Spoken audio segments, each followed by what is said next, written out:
Welcome to today's episode of Scouting for Growth. Here is the story. What do you get when you mix 18 years of insurance grit, a burning mission for equity, and a refusal to accept outdated work norms? You get Sangha Penesetti, or Sangha Penesetti, Sangha for short, the powerhouse founder and chief zeal officer behind goZeal. Sangha didn't just break the glass ceiling, she installed a flexible skylight. After years climbing the ranks in underwriting and operation, and being one of the few women, and often the only woman of color, in the room, she asked the billion-dollar question. Why are we still designing work like it is 1985? She launched goZeal to solve two gaping problems in the workforce. One, the 60% of insurance roles held by women, but only 10% make it to the C-suite. Two, the myth of hybrid work, where flexibility often just means Zoom calls in yoga pants, but still 9 to 5. A solution? A bold model where goZeal directly employs talented women, especially return to work moms and women of color, for high impact, flexible roles in insurance and tech and on finance as well. No more talking about change. She's building it one job at a time. Today, we will dive into the economics of equity, why flexible work is not a perk but a performance driver, and how insurers can win by rethinking who gets a seat at the table and how that table is set. So let's go, because Sangha is here to tell it like it is and show us what the future of work really looks like.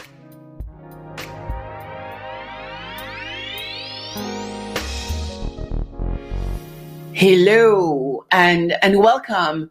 So today we are going to dive into reinventing insurance through flexible work with Sangha Penesetti. And before diving into the current world of inclusion, talent, driving value and growth through data-driven innovation, let's go through some introduction. Sangha, welcome. Thank you, Sabine. Thanks for having me. Thank you, community, for listening to this. I'm Sangha Penesetti, founder and chief zeal officer at goZeal. And this is my third startup venture, and this is one that's been sticking. I've been in the insurance industry in the New York City area for close to 20 plus years, and worked on the carrier side for majority of the time at an MGA that I started out with. And now I'm 3 years in at goZeal, and I'm loving every minute of it. And goZeal is a data analytics and data science as a service company where we focus on hiring diverse women in tech with data and tech and insurance background. And we cater currently to the insurance carriers, brokers, and MGA markets. Yeah, and really nice defined target market. So let's go into uncovering your personal story and actually what actually drove you to shape and design goZeal. When you look at your personal experience, Sangha, right? You already said you have been in insurance for many years. However, when you start looking at goZeal, you cater for insurance companies, but every so often you work with technology companies as well as finance organizations. So what sparked your decision to found goZeal? And what was the critical moment you knew the system needed to be redesigned and that it was broken? Thanks for asking that. It wasn't any one dramatic moment. It was years of watching the same pattern kind of repeat. In my early career, every client meeting I walked into was like a room full of men. And I'm sure you've heard many women share the same kind of story. Especially, I was the only woman of color. When I became a mother, 2010, I felt firsthand how unforgiving the industry was. There was no real flexibility, no empathy around like new moms, I felt, or maybe it was just the company that I worked for then, and certainly no system that was designed for working moms. Thanks to COVID, it proved my model. And what struck with me most was I saw my own community, brilliant, highly educated women, especially Indian and Asian moms, who stepped out of the workforce to raise kids and never returned. not because they lacked the ambition, but because the system simply wasn't built for them. That's the moment I realized it wasn't an individual struggle, but a systemic design flaw. And that's when goZeal was born. That's superb. So actually, we've talked, as you know, in the past, and you often talk about radical inclusion, and we need to find ways to drive that inclusion and making sure that we have the right representation in all strata of society, but partly in our work life. So how did you your existing experience as a woman of color in insurance shape your philosophy? Absolutely. See, my experience taught me that being included isn't the same as being empowered, right? As a woman of color, I've been in rooms where I had a seat at the table, and I don't want to say I didn't have a voice. I did, but there was so much bureaucracy, red tape. It's not so simple that I could just walk in and make some changes, right? So radical inclusion flips that dynamic. It's not about representation. I think it's about access to like meaningful work, decision-making authority, and just economic mobility. We talk about empowerment a lot. Like, what is empowerment, right? It's the financial empowerment. It's the capacity for women to have the money to spend on whatever they want. It could be, I want a Gucci bag, or I need to feed my kids with just basic necessities, right? So the data is clear. I think that when women of color, or just women in general, advance, companies become more innovative and they just perform financially better.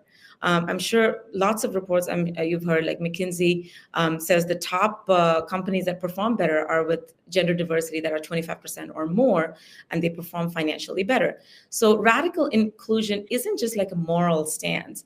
It's a competitive strategy for companies, organizations, governments, and just societies to follow. So, when you start looking at some of the layer of transformation you have gone through, when you start thinking about goZeal, tell us what goZeal is really about. Because when I was reading, the proposition on your website, I can see you have a two-sided marketplace. You also have technology. So as a platform, as a direct employer, but also an enabler for corporations out there, why was that model so important and critical? And what is the vision you had behind it? Yes. Yeah. The ultimate word over here is flexibility, right? So women want flexible hours to work on. And I'll touch upon that a little later. But I think why this versus any other company, there are a lot of companies that are helping women to return to work. They're helping them with interview prep, connecting them with the Fortune 500 companies, making sure they hire moms specifically. And there's a few companies in the Northeast that specifically work with the mom community and connect them with Deloitte and EY and make sure that they're hired, right? But the key part here is, how long are they hired? Are there actually white papers to show statistics on that after they're hired, right? So, and then it comes to the same grind of not having the flexibility. And remote work is just not flexibility. Flexibility means flexibility of time, right? And so I wanted to hire them directly to give them the autonomy of time. And I think that direct impact comes when you are the employer, right? So if I am partnered with another company and I'm requesting them, hey, hire my moms based on this, and that schedule, it's not going to align with their system and their organizational workflows and power. The only way I could address that was me being the direct employer, and I had to hire these women on our payroll so I could make some of those changes. I could command the flexibility hours and what that hours meant directly as an employer. Yeah. So let's tackle the future of work, because what you are talking is about working in the different ways. And I remember you saying hybrid work is an illusion of flexibility. So I would like to understand what you mean by that. And what does real flexibility look like in finance, in insurance, but in enterprise in general, right? Can we truly be flexible? Or should we look at an hybrid model? What is your view? Absolutely. I think there's a lot more companies. The world is a lot different after COVID. So it would be ignorant for me to say companies are not flexible. That's really not true. I think companies are so much more flexible in 2025 versus 2010, right? But hybrid work has become a checkbox, right? Work from home 2 days a week. That's not flexibility, right? Real flexibility is autonomy. It's the ability to design a work day around your life instead of forcing your life into a rigid schedule, right? For women, especially caregivers, whether you're taking care of an older senior person or a young kid, this isn't a perk, it's more survival, And true flexibility allows for peak productivity, not proximity, right? I think that's key to understand. And when people work, when people work when they're at their best, insurers benefit from higher quality work, lower burnout, less attrition, stronger retention, all of those good stuff. Yeah, no, absolutely. So what are the biggest economic risks do you think enterprises, corporations face today if they do not reimagine how they work and their workforce model? Yeah. So insurers just insurance industry in general, they're facing a talent cliff. Almost 50% of today's insurance workforce will retire by 2036. That's a scary number, right? If companies don't rethink workforce models, they're going to face operational slowdowns, knowledge loss, rising costs. And let's be clear, hiring women isn't just like a social experiment, right? It's an economic driver. Studies show that increasing women's participation in the labor workforce could add 12 trillion to global GDP, right? We shouldn't just think the US, it's more the global workforce. So countries and companies growing faster when women earn, innovate, and lead, right? Ignoring this is not just risky, it's just a very expensive proposition. Yeah. So, some of the words which we have seen we cannot really use this year, like diversity, equity, and inclusion. But let's just use the banned word for a second, right? How can we reframe what this is from a compliance viewpoint, from a business growth viewpoint, right? Because today, most businesses are trying to find new way to grow in a highly uncertain and accelerated world with artificial intelligence. And what are the practical first steps you would recommend executives out there to actually start looking at how they can be compliant, how can they actually deal with their growth objectives while looking at what is happening out there in the marketplace? Yeah, absolutely. So I don't think, DE&I has become, it's so politically charged, these words, and really what does it impact for the client, right? So it's become tangled in paperwork, but real power is economic, right? So when companies treat inclusion as a compliance burden, they miss the opportunity to unlock ideas, efficiencies, and market insights. It's the same thing as a checkbox. You don't want that checkbox mentality, right? So the shift starts when connecting DEI to business outcomes, right? For example, diverse teams are shown to be 35% more innovative, right? If leaders frame DEI as a strategy for growth, not just a checkbox, suddenly it becomes an engine for new revenue, not an HR task, right? Absolutely. So how do we scale talent innovation, I wonder, Sangha?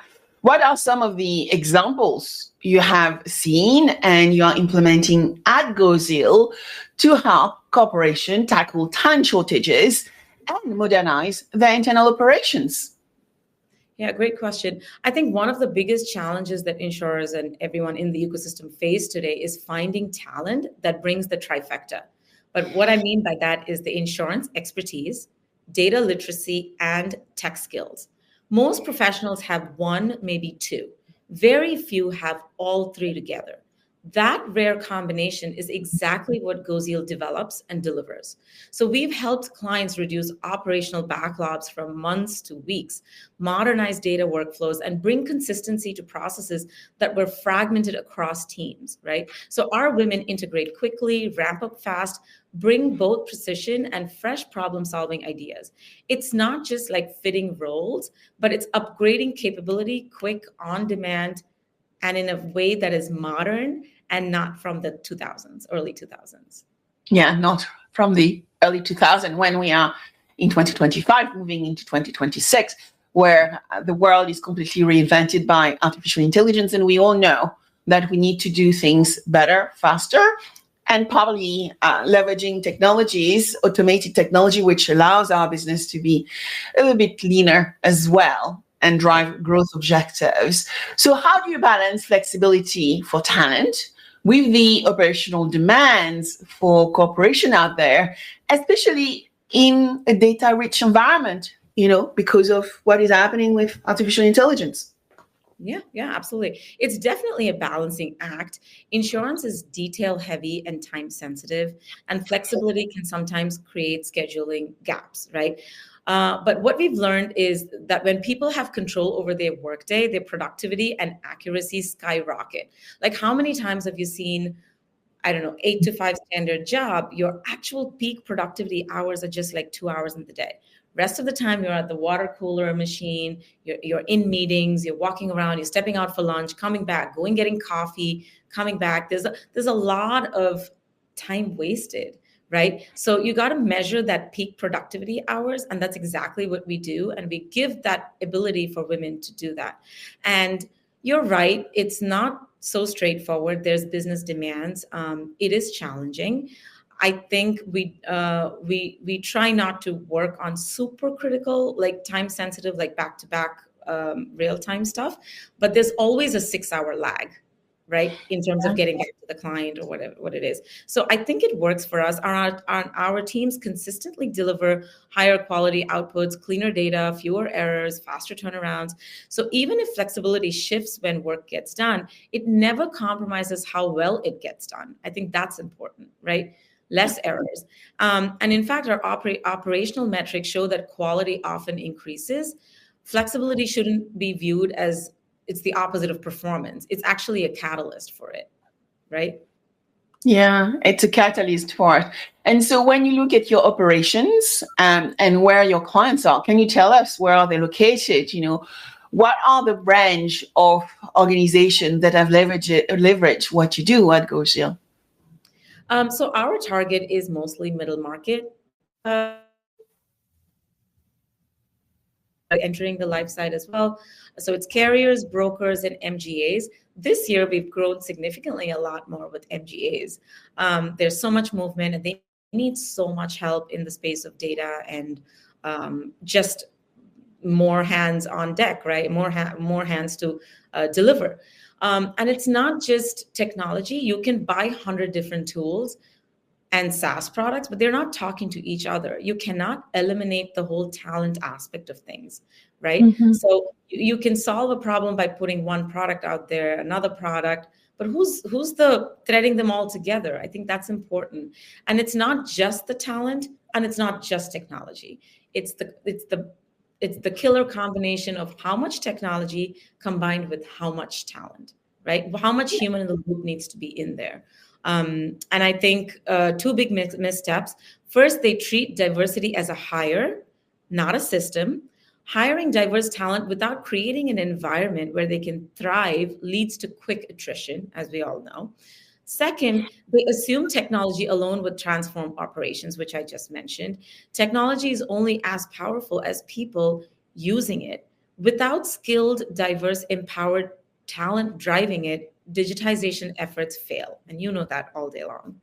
Yeah, absolutely. So what are the lessons you have learned about those organizations you're working with when trying to diversify or digitize their workforce and helping them learn how to work in a much more flexible and aligned way to actually deliver around the KPI they're seeking to deliver? Yeah, no, I mean, a good analogy is like going to a restaurant or like going hungry to a buffet, right?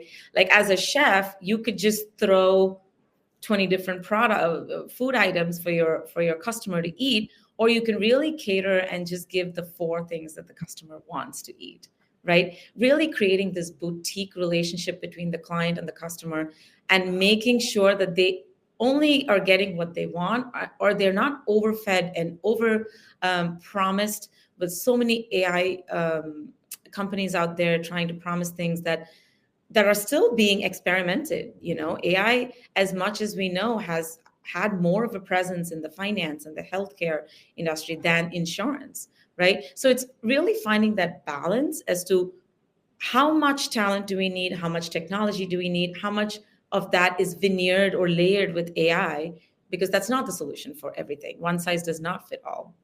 Yeah, Right? no, one size doesn't fit all. And it's interesting to see that you see an interesting demand and actually scaling with what we call MGUs, which are often building new product to address the protection gap, right? Yes, Driving affordability, insurability. So looking at niches and really building products which are really catering for that very small niche, and then looking for capacity from an insurance carrier. But then they are often fully digitized technology companies which are leveraging the latest and the greatest technology to serve those customers at an affordable price.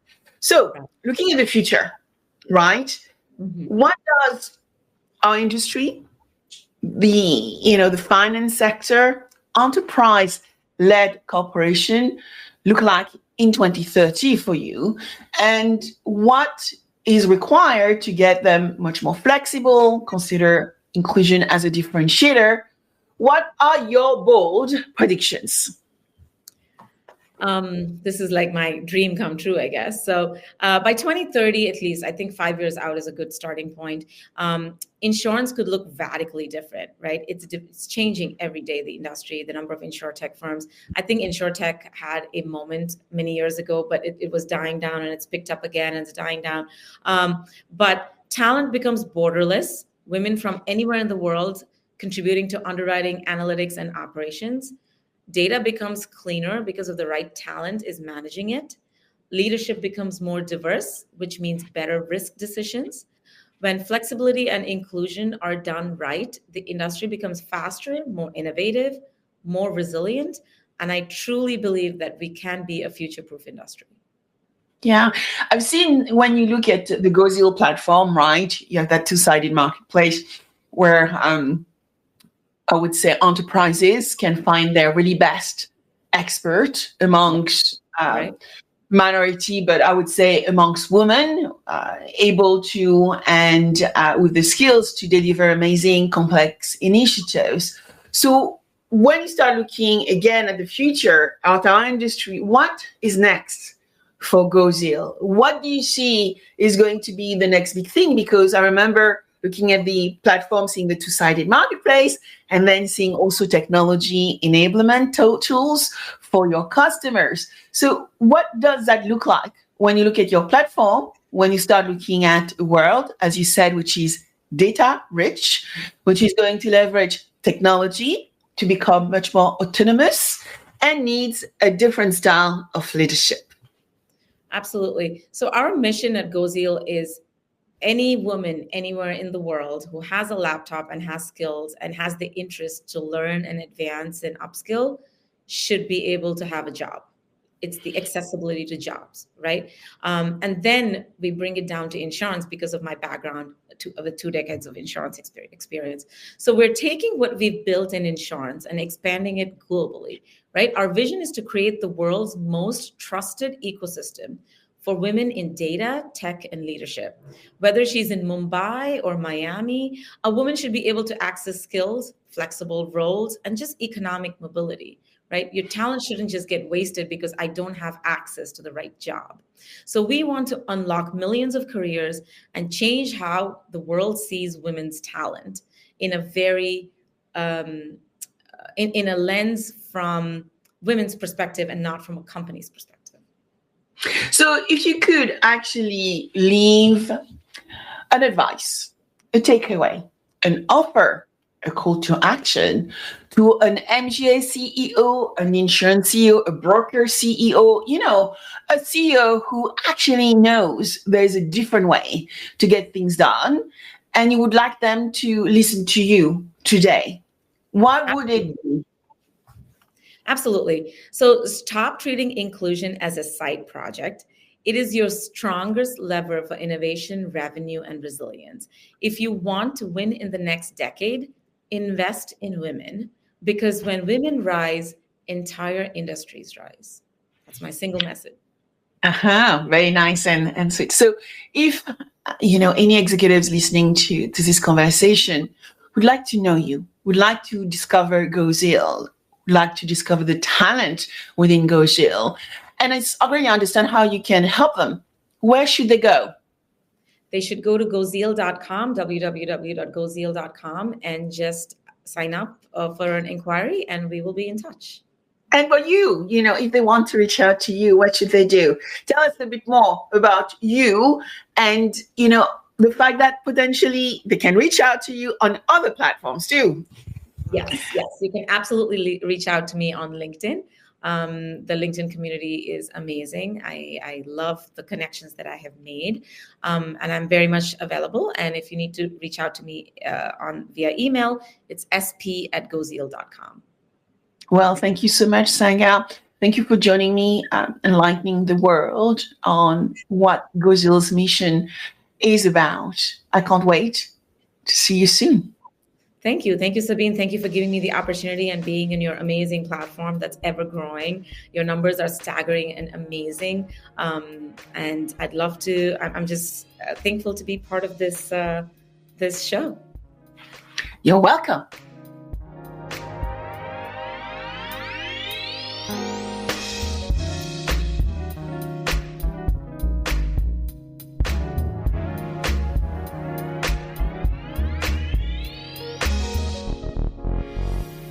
I hope you enjoyed this episode of Scouting for Growth. Please subscribe, share with friends, and leave a 5-star rating. Your rating is so valuable. I review all of them, and my team help me adapt content to meet your needs. Also, connect with me on my preferred channels. I am a B2B growth expert, so you will find me on LinkedIn, Instagram, and Threads, and X as well as Blue Sky. All information available below. Until next, keep scouting for growth.